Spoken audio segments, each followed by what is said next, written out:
Hi guys, welcome to my channel. I am back and there's a car in the middle of the road. Hello. Wonderful.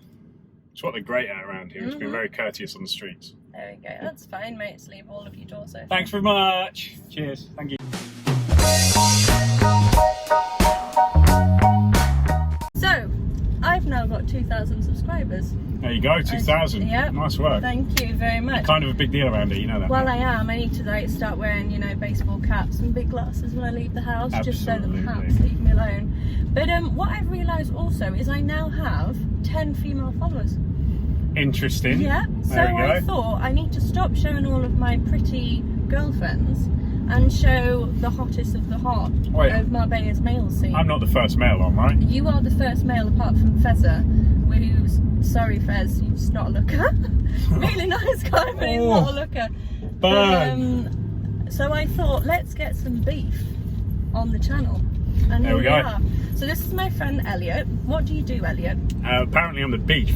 I just walk around driving a blue car. Just looking sexy. Exactly, basically. It's just my thing. That's what I do. Do you have to, how do you just keep the women away? Large stick, I found, has always been the best bet, and I drive a fast car, so they can't catch me. Right, okay. Do you get many thongs and stuff left on your wing mirrors and that? Mostly males, yeah. Male thongs. Leather thongs. Male thongs freak me out though, because they've always got the kind of ball sack area, with the string. They freak me out more when they're worn backwards. That's a fact. Oh, that image. Oh, that image. I also believe you have a thing with people drying their nutsack with hairdryers in the changing room of the gym. Absolutely, right? yeah. So a little bit about me. So I run a gym, work for a large personal training company called UP. And yes, I did put out on my social media the other day that if anyone out there is an offender of this, you need to stop it. Please stop. Hair dryers in the men's toilets are not for drying your bollocks with. This is very, very important. Stop drying your bollocks with the hair dryers. If you must use them to dry your hair. Bring a towel to dry your nutsack. Also, to the usual 1 to 3 older men who seem to feel the need to stand naked for 3.5 hours after you train, stop that too. I can't imagine old men are watching your channel. I'm like, what? She's saying that? I don't know. Young, attractive girl, car channel, maybe they are.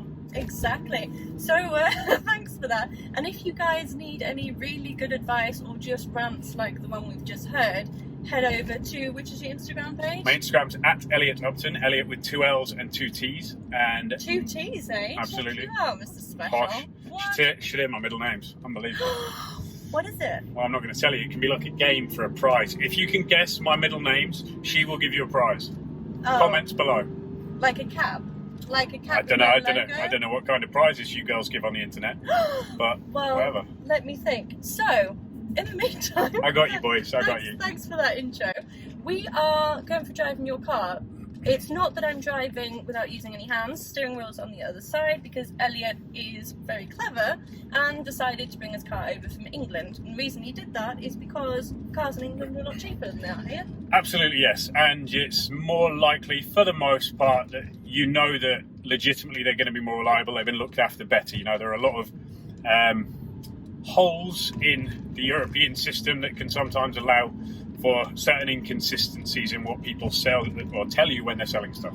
Bear in mind, I am a used car salesperson. I know, in Spain, but it's fine. Just shit on my I know you've also got integrity, which is why you're sitting in my car. That's very true. Not a lot of it, but I've got some. I've got some left after 10 years in the motor trade. Yeah, it saves a load of money, and I don't spend. I spend an awful lot of my time overseas. I spend a lot of time in England, so. It kind of just works. It saved me money. Everything's above board, so I'd rather do it this way, And your insurance you've got through an English company too? Yes, correct. Right, okay. And so we're in an R8. What year is it? It's 2014, last of 2014, December. So it's a V8. Yep. It's R-tronic gearbox. Yep. And this is your first supercar, right? Yes. What did you have before this? Right before this, which was my first kind of nice car, was a Porsche Cayenne. Okay. A 2011 Porsche Cayenne, which was my first car that cost me more than £1,000. Gotcha. So I spent the majority of my life. My first car, I remember it well, was £300. It was a Ford Escort LX Burgundy. It was a complete death trap, but it lasted me a year. Second car, Cost me about £700, which was a Renault Laguna.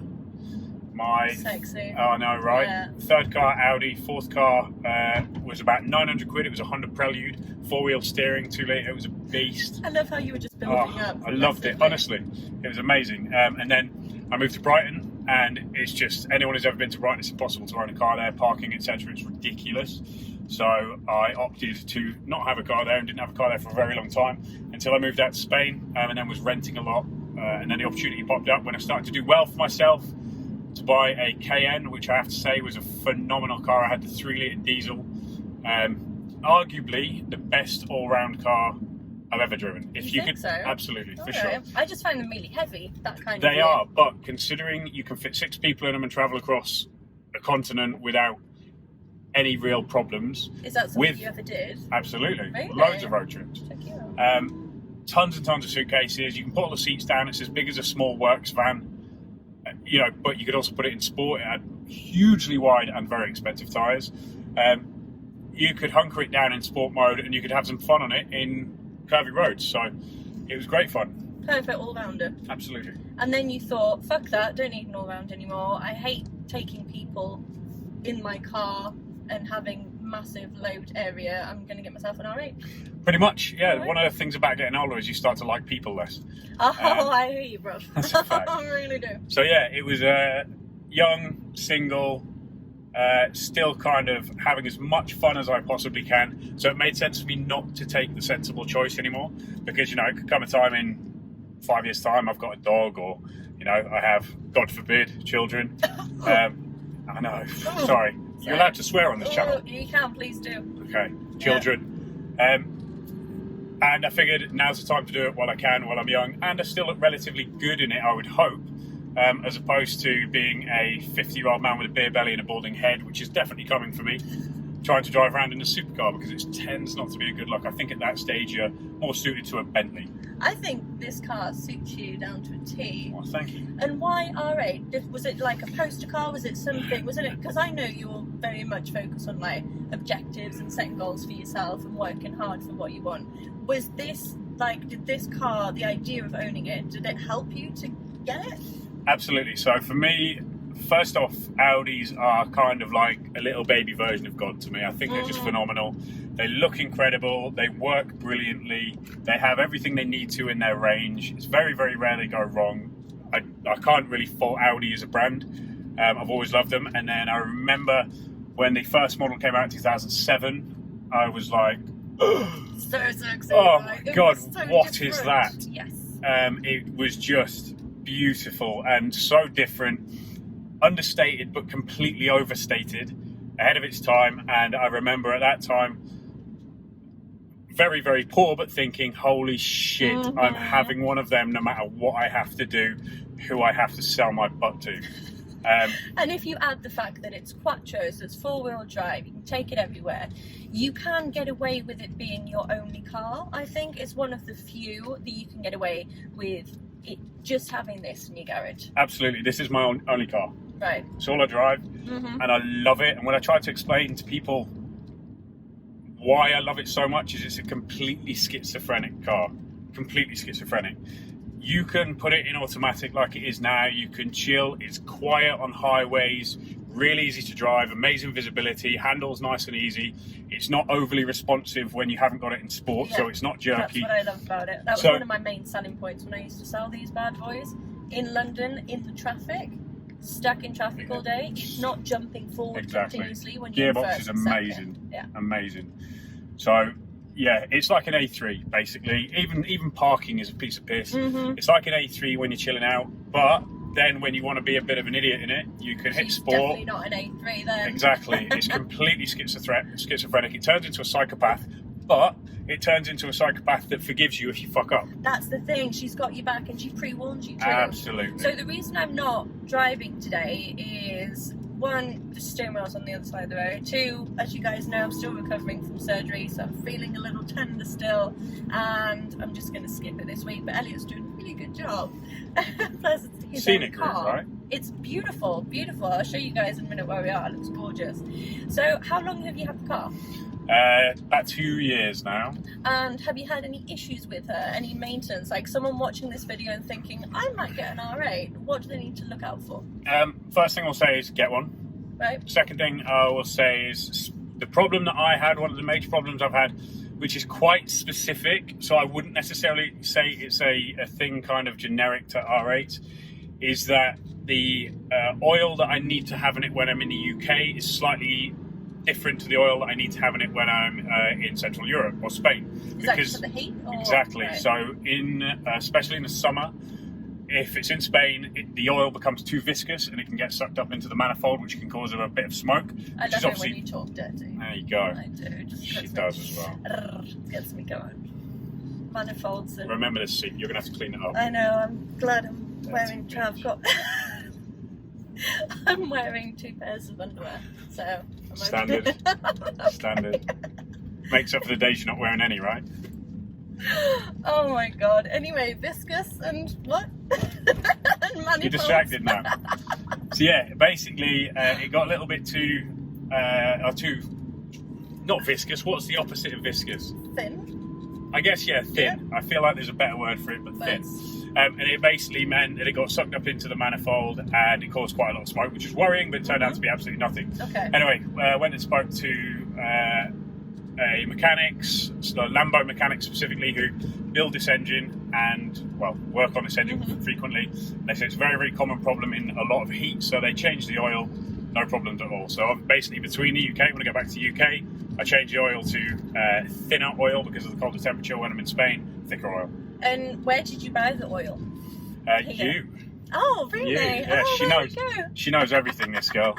Anything you want, you know, most people have got that mate Dave who can get anything. She's basically Dave. I'm basically Dave, which is really attractive.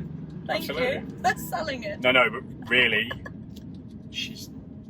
I'm the person, you know, Dave. I'm the person to go to.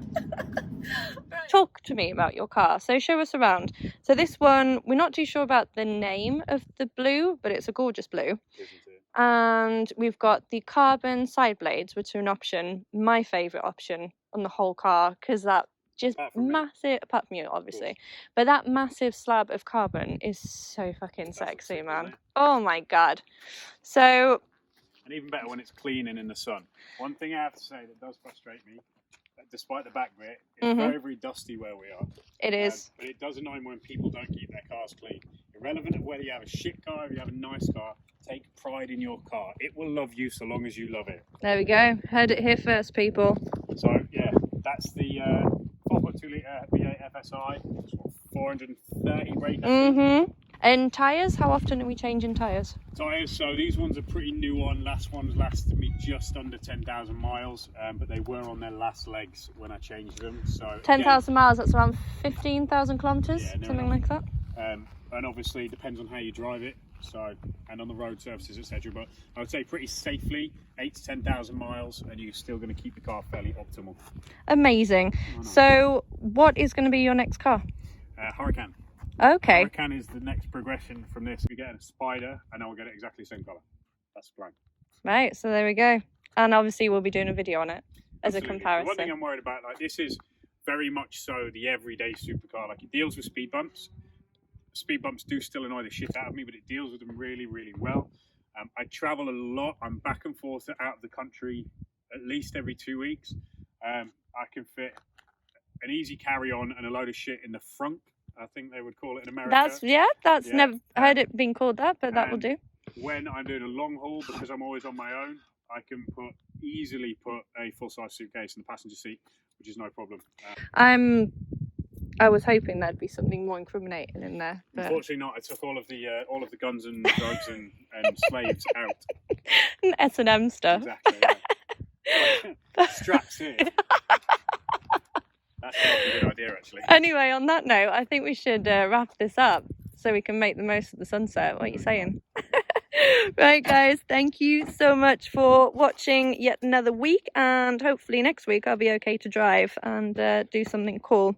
So thank you, Elliot, very much for driving me around today, and I'll speak to you guys soon. Bye bye.